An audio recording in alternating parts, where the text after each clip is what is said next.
Hi folks, Seth Leapson here. Thanks for watching my monologue. In these uncertain times, you may be thinking about personal protection. If you are, I urge you to visit my friends at Guns Etc. They'll help you find the perfect protection for yourself and your family, and they can even teach you how to use it. They've been protecting Arizonans for over 33 years, and they stand for the great principles this country was founded upon. Or you can just click on gunsetcetera.com. And if you like my monologues, please subscribe to 960 The Patriots YouTube channel. Welcome back, January 13th, 2021. Here's a line, a news report you don't want to see on January 21st of this year. Quote, "In the violence, knots of activists in black clothes and masks threw rocks and bottles at officers wearing riot gear who responded with volleys of tear gas and stun grenades as a helicopter hovered overhead."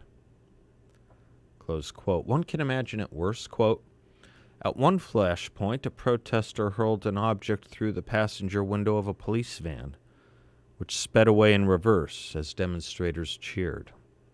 Earlier, activists used chunks of pavement and baseball bats to shatter the windows of a Bank of America branch and a McDonald's outlet. Multiple vehicles were set on fire, including a black limousine. A knot of people dragged garbage cans into a street a few blocks from the White House and set them ablaze. Police said 6 officers were injured in scuffles with protesters." Close quote. 217 arrests made. Of course we don't want to see a story like that next week, right? Guess what? I'm quoting directly, exactly, from a Reuters report from January 19th, 2017, all about the left and Donald Trump's inauguration. That is what transpired. That is what happened. The next day, an anti-Trump rally in Washington, attended by more than 500,000 people, we are told, featured a speech by perhaps the most famous singer in the world, Madonna, where she shouted, quote, "Yes, I'm angry. Yes, I'm outraged. Yes, I have thought an awful lot about blowing up the White House." Close quote. Calls to remove Democrats from office for fueling any of this? After all, they started the theme and narrative months before that Donald Trump was illegitimately elected. Didn't end or stop there, not after all the violence and arrests above. In May of that very year, May of 2017, Nancy Pelosi continued to fuel the myth of Donald Trump's illegitimate election, tweeting, quote, "Our election was hijacked. There is no question. Congress has a duty to protect our democracy," close quote. Hijacked. No question. 2 years ago, in response to a disagreement with Donald Trump on immigration policy, Nancy Pelosi said, quote, "I just don't even know why there aren't uprisings all over the country. And maybe there will be when people realize that this is a policy that they defend," close quote. Of course, last year, when Nancy Pelosi was asked about a riot that led to the destruction of a statue of Christopher Columbus in Baltimore, her response was not to condemn it. It was, quote, "People will do what people will do," close quote. Now, before we just think, okay, peaceful protesters took down a statue, here's the story from the Baltimore Sun. Quote, "As the Baltimore Police Department was responding to several life and death incidents across the city, a small number of officers were assigned to assist with peaceful protests taking place in the downtown area. As the number of protesters grew, it was tactically unsafe for those few officers to position themselves between the protesters and the Christopher Columbus statue in an attempt to prevent vandalism and destruction," close quote. Let me repeat. It became unsafe for the officers to protect state property. When rioters were attacking a federal courthouse in Oregon last year with firebombs and Molotov cocktails, and the Attorney General dispatched federal troops to protect the federal courthouse, where people go to secure and ensure their civil rights, federal courthouse, Nancy Pelosi called those federal officers stormtroopers. which is to compare our United States law enforcement, federal law enforcement, to Nazis. I await to find one story of one Democrat denouncing any of this, any of the foregoing, which is, by any definition we have been instructed on over the past week, insurrection.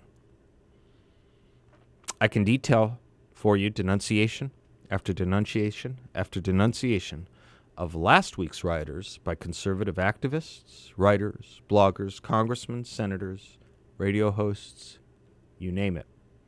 My Twitter feed was full of it, exactly 1 week ago, and rightly so. I rewrote my monologue at the last minute to denounce the riots as well. Meanwhile, I also await to find one quote from Donald Trump's speech last week that can in any way, shape, or form be considered a direct incitement to violence. It's certainly nothing like what we heard from Democrats, and if claims of an election being illegitimate are the new clang words for violence, it started a long time ago, and from Democrats. What does one say about a movement proudly declaring itself Marxist that led to protests, yes, but riots also, leading to over 30 American deaths and 14,000 arrests and billions of dollars of damage? Marxist. Violence. Is that not insurrectionist?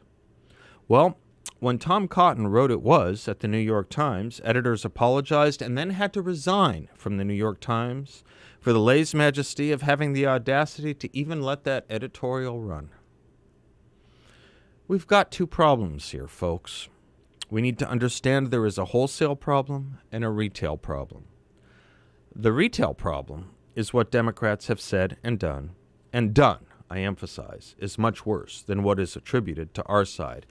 Again, all our leaders denounced what those who want to affiliate with us have done.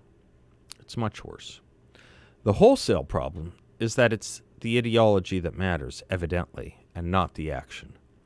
Riots and invocations of death and homicidal fantasy are just fine if it comes from the left. In fact, encouraged, evidently, or apologized for. People will do what people will do. Who says protests have to be peaceful, to quote Cuomo of CNN? The second problem, and I've been warning about this for years, as have a few others. Too many on the left confuse speech for action, especially violence, and violence and action with speech. They defend their actions, violent or peaceful, as speech. They attack our speech, almost always peaceful, almost always as violence. So now there is clearly an effort to tar and feather every Republican, ride us out of town on a rail, criminalize our speech. This is a violation of every form of political civil liberty I can think of or that history has warned about.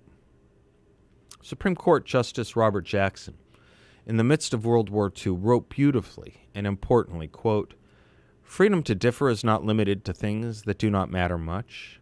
That would be a mere shadow of freedom.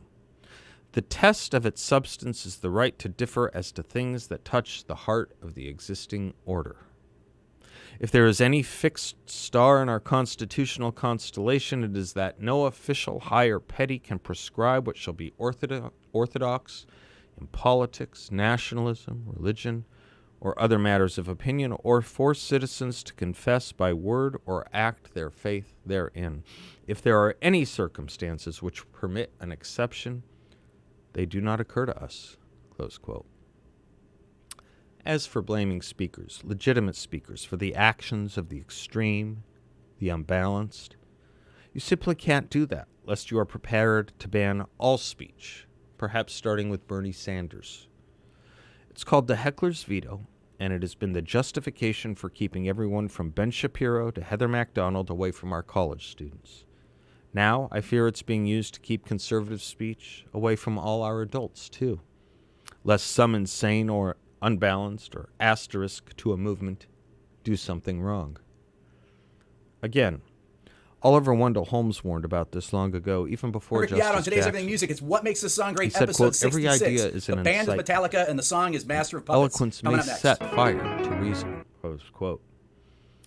Astro But let me Puppets was put this released on March clearly. 3rd, 1986. We It was their third don't album and their first for Elektra ban Records. ideas, It was co-produced by the and band we and Fleming Rasmussen, don't and was the final ban record that Cliff Burton eloquence. appeared on about 6 months before his death. This all having been said, let's read the room, the larger political movement we are in.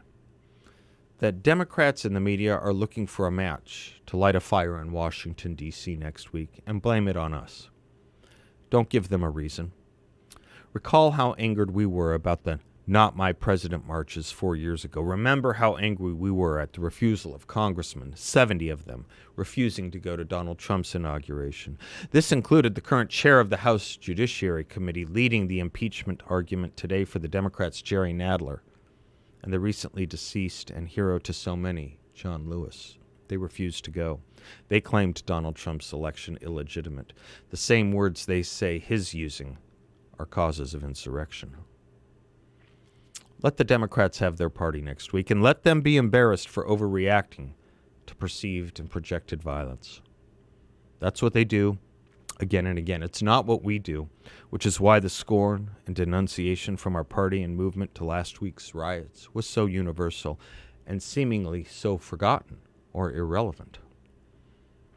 We're at a flashpoint right now, brought on by a long year of shutdowns and riots our movement opposed largely. We opposed largely both the shutdowns and the riots, vociferously. They didn't, and yet we are blamed. We are blamed for endangering people's health, and we are blamed for stirring riotous behavior. It's the oddest projection I've ever seen, and it's odd how ubiquitous it is, absorbed and promulgated by the mainstream media. They are trying to make scapegoats of us for illness and violence. This is how tyrants take power. This is how dictators move a population, through the use of the scapegoat. I plea we all understand this is what is going on right now. This is what is taking place. And who knew the left in this country and the media would be the movement and institution to so quickly eviscerate the First Amendment, the very amendment they wrap themselves in whenever the government in the past has tried to intrude on the rights they claim? Well, we are not Untermenschen here or anywhere. And indeed, it seems to me, if civil society is to succeed and have a future, it is our perspective and not the Marxists and not the socialists and not the civil libertarians' opponents' view that must be replanted and take root. I'm Seth Leibson.